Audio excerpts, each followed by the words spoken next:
Good afternoon, good morning, wherever you are. This is your host, Ivan Tamba, and today we've got Mumbi Kasumba. Hi, everyone. How you doing, Mumbi? Good. How are you doing? Just staying alive. How's life going for you? It's good. Same. Just staying alive, trying to get everything done. But it's good. It's good. It's really good. So, Mumbi and I know each other from college. We were in African Student Association together.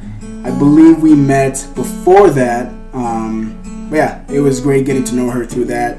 We've kept touch here and there, and I really like her, and she has a very great heart and very great mind and a beautiful soul. So, this week's episode is about Mumbi and her voice, her singing career, just getting to know the artist, the woman, the individual. So, how's the semester going?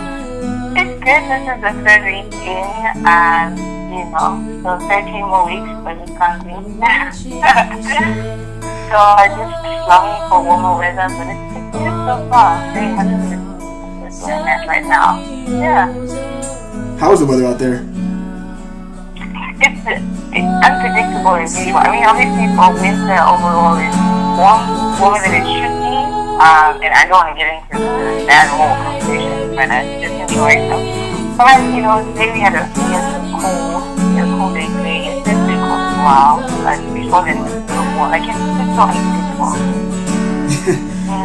Yeah. Yeah, I know how that is.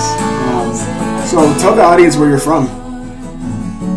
Well, I was born in Botswana, and I grew up in Namibia and moved to Cape Town, South Africa to complete high school. So I'm Zambian because my father's Zambian, and just sort of grew up being towards Zambian culture and that kind of thing. And then I moved to the States in college, and I am now student in Iowa. Okay, and how's that transition been for you? It's been, had its ups and downs. I think any transition in life has its ups and downs, but this one just been a lot of culture shock, a lot of getting used to not having only people that look like me around. That's why I found a lot of safety and camaraderie in like African Student Association, and like the relationships that those connections, and also like meet someone from your country or a neighboring country, or because the whole continent is so huge, and some things that you do with Africa I don't really understand. So when you meet a Southern African, it's like, oh my gosh, hey, because these small little mannerisms that you share, and it makes you feel so connected with home. So a lot of the transition was made by a lot of friendships that I inspired in my time, yeah. And also with American students and American people that I just met through the community, through activities like theater, music, or just friends that I just happened to come across. Yeah, it still feels like a transition, even though I'm walking across at this stage in a few months, but and especially now it's a very interesting time to be an African in the States. Yeah. You're right, it is a little interesting time to be an African in the States. What were some of the expectations that you found to be a little different than what you expected? I mean, I've never been here, I've never visited on a study trip or anything like that, so what I've known of America is what I've seen on TV, movies and music videos and that kind of thing. So I've only seen like California and New York and Florida and all these big cities and all these big places. I mean, maybe that I see movies that were set in small town like or like farm life or things like that. And I was thinking it's supposed to like, so when I flew into the States for the first place, I landed with Chicago, which looked like what I expected it to look like. Yeah, that's a whole different ballgame because Chicago has this, not everything is actually accurately represented in movies and that kind of thing, and there's a lot of communities that don't get my updated. But Chicago, I remember thinking, okay, this looks like what I've seen in movies or whatever, and then I flew into Des Moines, and I was like, okay, this absolutely doesn't. And then from Des Moines, I had, you did a drive to Ames, and it was just like the number of people and just the amount of life that you get and that, and it just was a whole different ballgame from what I had expected. but in a way, it works to my favor. I grew to really appreciate the small, honest, Iowa nice things. That's interesting you say that, because being from that suburban life, but then going to Iowa, it's like, holy cow, this is really, really, really open, and there's not as many people as I expected, but it's an interesting transition, though, so I definitely kind of relate to that. The most was how hard it was to get my hair done, and how, like, finding someone who can braid hair was literally finding a needle in a haystack. And sometimes it really felt that hard, because, you know, back home there's a lot more people that can do hair, that understand hair. And also how, you know, just the notion of black hair, how much of a statement it was, and it is still. Wearing your natural hair meant more than just wearing your hair out. And I didn't really get that until I moved here. And that also has its own cultural meaning, that where I was definitely affected that. But I think also who I was at the time and going into my South Africa, so you can still be in Africa and have like this cultural awakening in the continent. Like, oh, I need to be part of my blackness, whatever. But there was definitely a movement that I noticed when I got here. I mean, there's small things every day that shock you. It's not, and remind you that you're not at home.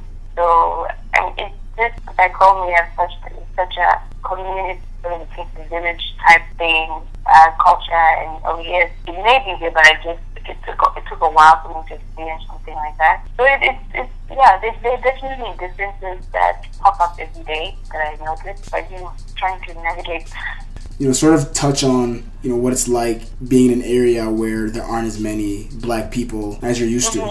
I mean, it's small things, like walking into a hair salon and having to ask, do you know how to do a hair like mine, Small privileges that you don't have, like someone with pigmentation who will be doing it, so I know you have to think twice. Or walking into a hair store and not even a full shelf of products given to you. I mean, if there's, I won't say the name of the store, but there's a store that there's like shelves and shelves of products with white women on them, or just women that are not black and have straight curly hair. And if they are black, they have straight curly hair. And then there's like a section where it's like black women, and then there's curly and kinkier hair types, and there's male, products for black men as well, and then black children as well, like young softer products for children, like all lumped into one little section where like there's this whole plethora of space for white women, for white men, for everyone else, but then like this small section for the cases even to us. So I mean, that's sort of with the hair thing, a constant reminder that you are a minority. Yeah, and that's how I really experienced the camaraderie of black women on campus, because that's, who knows how to do hair? Who can do my hair? And you find someone that can do your hair, your friendships grow, and you have this sort of shared experience of trying to find someone to do your hair, and how does that feel, and how do you explain to people that, okay, today your hair is really short and tomorrow it's really, really long? Because, you get those questions too. At home, you can just assume that everyone knows that, okay, I got braids and I took them out, and I got the other braids that took them out, okay, I'm going to wear wigs today and I take it off if my hair breathes or whatever. You just assume that people know that kind of thing. Yeah. But over here, it was shocking where you take your hair, your braids down, and you'd be like, people say, oh gosh, did you cut your hair? Or you get braided and say, oh my gosh, your hair was so short 2 weeks ago, it grows ridiculously fast. And not saying that, like speaking against people that don't know, because the population is so small, how can they? But it was just constantly reminding myself that this isn't what you're used to.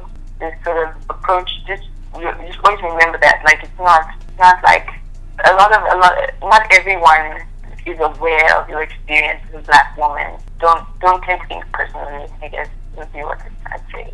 It's hard for you to get them to realize that this is something that occurs very often. You have to be very patient too. And I know it upsets a lot of people, but you touched on individuals asking about your hair. I can assume, after a while that would get very annoying, and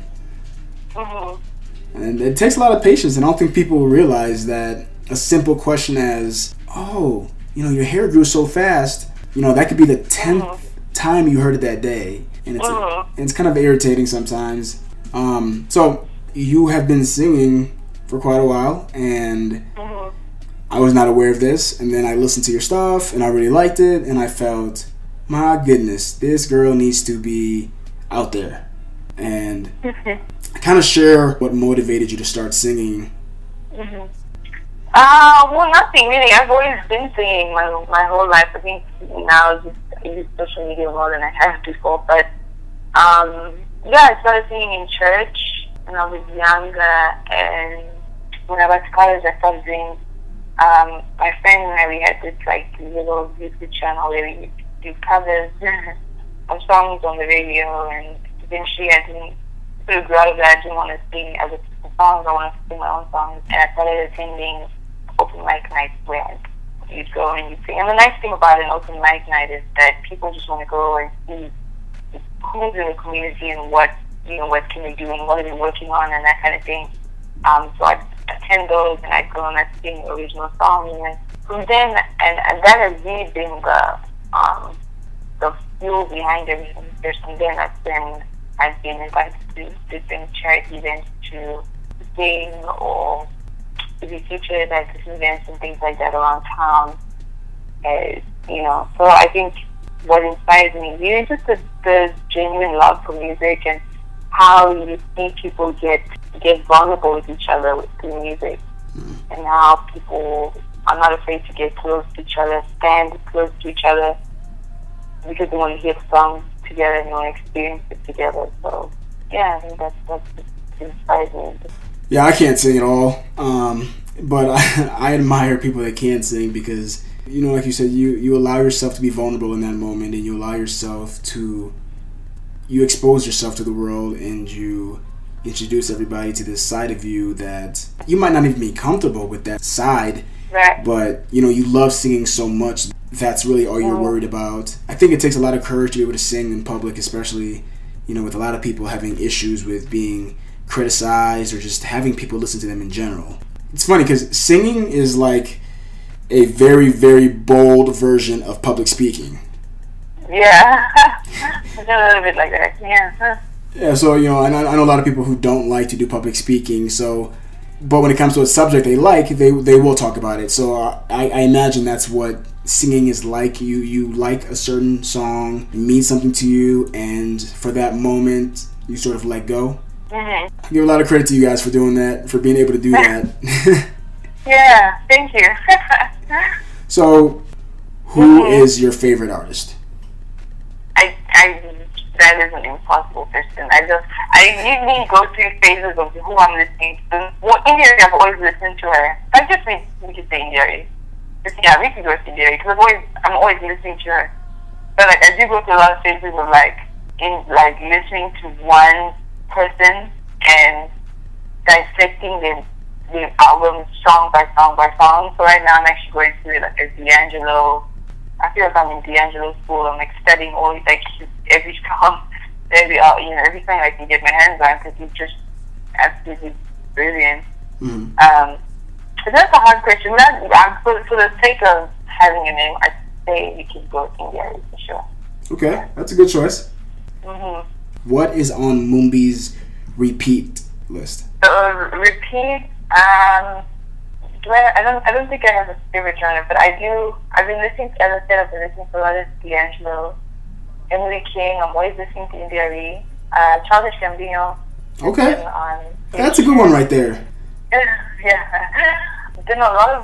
I've been listening to a lot of music I listened to when I was younger. A lot of South African groups like Malaika and Mafiki Golo, and so a lot of South African groups, and Joyous Celebration is another South African group that I really liked. I love gospel music. I think you learn a lot about the heart. I love jazz as well, Billie Holiday, Ella Fitzgerald. And then I love New Orleans, I don't know if it's jazz or if it's, I guess it would be jazz. Tom Rolling Shorty and Soul Rebels, Glenn David Andrews, that sort of broad band feel. Yeah, so I don't think that's a favorite genre. There's just a lot of people that I just really love and love listening to. Yeah. What have you been doing to launch yourself as this new artist? Well, I prefer singing live. I prefer being with people. So recently, I've just been doing a lot of open mics and just volunteering at different events to sing. I mean, I sang at a church earlier this month for this unity event, which was like not, although it was hosted at a church, it wasn't religion specific or anything like that. So it was really open to anyone and everyone, and I loved that. So I've really just been singing wherever people invite me to, because I think singing live is just the best. It's the best way to go. It's the most enjoyable. YouTube was fun, and I may look into that again, but I see nothing like being with people, being in a room with. Do you ever feel any sense of stage fright? I mean, I get nervous every single time, but I've in a weird way I've come to just accept that that's part of the package deal. You get nervous for the first few minutes, and then it goes away. And what helps deal with the nerves is the people. They actually help. The very ones that make you nervous are the ones that help you deal with it. Because the way I see it, at the end of the day, we're all just the same. Once we connect, it really becomes like a conversation with people. So yeah, I do. What is it? Stage fright? The stage fright is like crippling. But I do get nervous. Yeah. Did you say when you start singing, it becomes a conversation with the crowd? Yeah, it is. I feel like it is a conversation because you feed, although they're not speaking, and the pink songs, of course, I love to engage with people and see where they're at. But you feed off their energy and what they're giving you. So yeah, it's definitely a conversation. Because conversations aren't just limited to, a tennis game of words. But so yeah, definitely. Yeah, no, the reason why I asked you to repeat that is because I like that a lot. I never really thought of it like that because as an individual who's just listening, I can definitely understand and relate to how that's a conversation because that person that's singing is telling me some type of story and I'm listening, but I never thought of it from your perspective where you're speaking to that individual. So that's really cool. That's really cool, actually. I like that a lot. Thank you. So do you do any collaborations with anybody? I haven't yet. I mean, I've written a few songs with this guy, his guitar. His name is, I've written I think about 2 songs now with him, Tom. And writing songs with people is never easy. Well, like it's not always easy, but once you find people that you can write with or that you get along with well enough to write with, I think a lot of good things can happen. And we've just gotten along really well. So I've written songs with him that I love both of those songs. I think I haven't really done much collaboration. Again, I'm also just really getting my feet door. But I'd love to definitely connect with as many people as possible. Who inspires you in life? First and foremost is my parents. Yeah, just I didn't deserve life, and here I am. But this also just a lot of told me about integrity and a lot of things that you need to make life rich. Kindness and being respectful and that kind of thing. And they're very, very kind people, both of them. And they just been consistent with that. Like I've seen it my whole life since then. Always being willing to give and open our homes to other people and things like that. So my parents are my number one inspiration. It's the number one people I aspire to be like. And then musically, India really would be on that list. Her albums, if you listen to her albums, they sound like journal entries. Like they're so vulnerable, and I think that's beautiful. I think that's what music is, what it's about. I mean, I do think like getting a crowd riled up and going is good, but I do think that like just bearing your heart is really special. So yeah, maybe I really love to there as well. Yeah. that I can think of. There's so many. I mean, Nina Simone. Oh my gosh, yeah. There's so many. There's just yeah. But yeah, those are the three I can think of. Okay. Or four technically, because my parents are, okay, so three. Yeah. Okay. Yeah, I can say I owe a lot to my parents. They've done a really great job, and they've been in my corner. So I definitely can relate with you on that. Mhm. So this is going to be an even more difficult question for you. Okay, so you can think about this a little bit. Or you've probably thought about this, but what is your favorite song? And I'll be more specific. What's your favorite India RE song?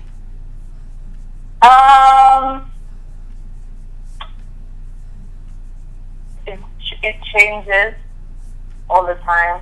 I think Private Party would probably be my favorite song. As it just right now, it changes all the time. But right now, it would be Private Party for the sole reason that it's the first song that came to my mind. Yeah, but I love so many of the songs that's usually an impossible question too. I can see a little India RE in your music. All right, so what do we have to look forward to from Mumbi? I would like to get more content out on the internet. I think the internet is such a beautiful thing. I mean, it's given so many people platforms that they can literally just be in their bedrooms and create stuff and share it with their friends, and who knows where it can go, Mm-hmm. Versus back, in class where you needed like a huge sponsor, you needed someone else to make things happen for you. But now, if you have an idea, you can share it with someone, and someone will hear it. So what I want is to really put content out on Facebook, on YouTube, on things like performance videos, or like actual, I don't want to get too deep into all the things that I do, but definitely use those venues more intentionally, because they are really, really great. Where can people find your stuff? I have a Facebook page. Yeah, you can keep up to date with me. You can send me a message, and I will respond. I try to respond as soon as possible.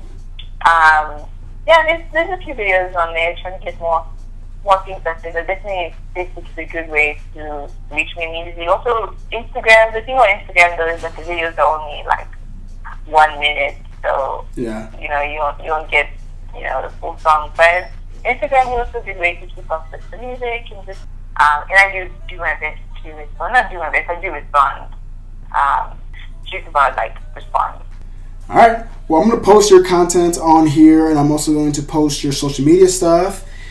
Yeah. It was great speaking with you, and we are going to touch base sometime this year and see how you're doing. Yes, thank you so much. It's just been really, really fun. Thank you. Thank you very much. All right. Take it easy. All right. You have a good night.